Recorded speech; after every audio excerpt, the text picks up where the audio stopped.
প্রতিবন্ধী ভাতা প্রদানের ক্ষেত্রে বড় সমস্যা, বিধ্বংসী ডিডব্লিউপি এর নতুন আপডেটের ফলে ১০ লক্ষ ব্রিটিশ নাগরিক ক্ষতির সম্মুখীন হচ্ছেন। যুক্তরাজ্য সরকার ব্যক্তিগত স্বাধীনতা প্রদান পিআইপি ব্যবস্থায় পরিবর্তন আনার প্রস্তুতি নিচ্ছে, যার ফলে ১০ লক্ষ মানুষ প্রতিবন্ধী ভাতা থেকে বঞ্চিত হতে পারেন।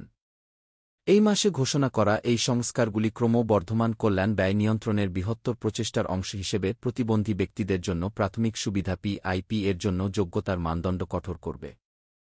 পরিবর্তনগুলি বিদ্যমান দাবিদারদের নতুন দাবি এবং পুনর্মূল্যায়নের ক্ষেত্রে প্রযোজ্য হবে, যার মধ্যে মানসিক স্বাস্থ্যের সমস্যা রয়েছে এবং যারা কাপড় ধোয়া, পোশাক পরা এবং খাওয়ার মতো দৈনন্দিন কাজে সমস্যায় পড়েন তাদের প্রভাবিত হওয়ার সম্ভাবনা রয়েছে।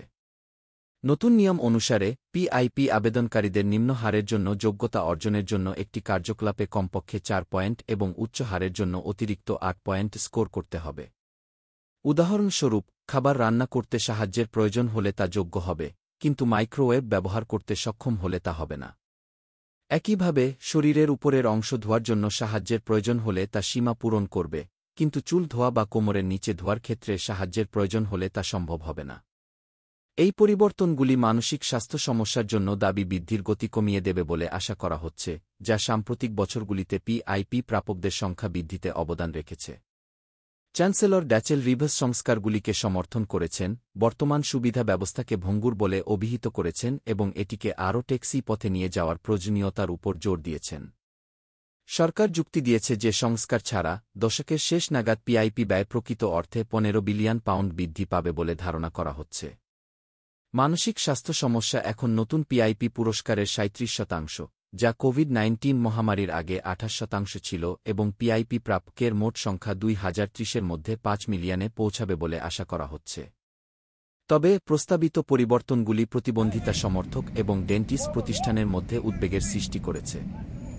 স্কোপের জেমস টেলর সতর্ক করে দিয়েছিলেন যে মূল্যায়নের মানদণ্ড কঠোর করা একটি বিপর্যয়কর পদক্ষেপ হবে, যা লক্ষ লক্ষ প্রতিবন্ধী ব্যক্তিকে দারিদ্র্যের দিকে ঠেলে দেবে এবং তাদের স্বাধীনভাবে জীবনযাপন বা কাজ করার ক্ষমতাকে কমিয়ে দেবে। নিউ ইকোনমিক্স ফাউন্ডেশনের টম পোলার্ড উল্লেখ করেছেন যে সংস্কারগুলি সম্ভবত কম গুরুতর মানসিক স্বাস্থ্য সমস্যা বা অটিজম এবং এডিএইচডি এর মতো মস্তিষ্ক বিকাশজনিত ব্যাধিযুক্ত ব্যক্তিদের লক্ষ্য করে তৈরি করা হবে।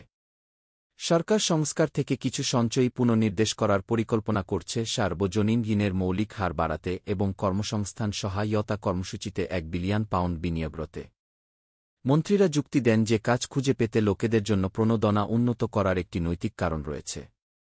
তবে সমালোচকরা আশঙ্কা করছেন যে পরিবর্তনগুলি অসহায় ব্যক্তিদের উপর অসামঞ্জস্যপূর্ণভাবে প্রভাব ফেলবে, তাদের প্রয়োজনীয় আর্থিক সহায়তা ছাড়াই রাখবে।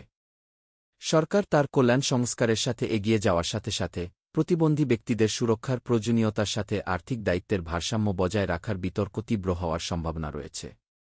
এই পরিবর্তনগুলির ফলাফল লক্ষ লক্ষ ব্রিটিশদের জন্য সুদূরপ্রসারী পরিণতি বয়ে আনতে পারে যারা তাদের দৈনন্দিন চাহিদা মেটাতে পিআইপি এর উপর নির্ভরশীল।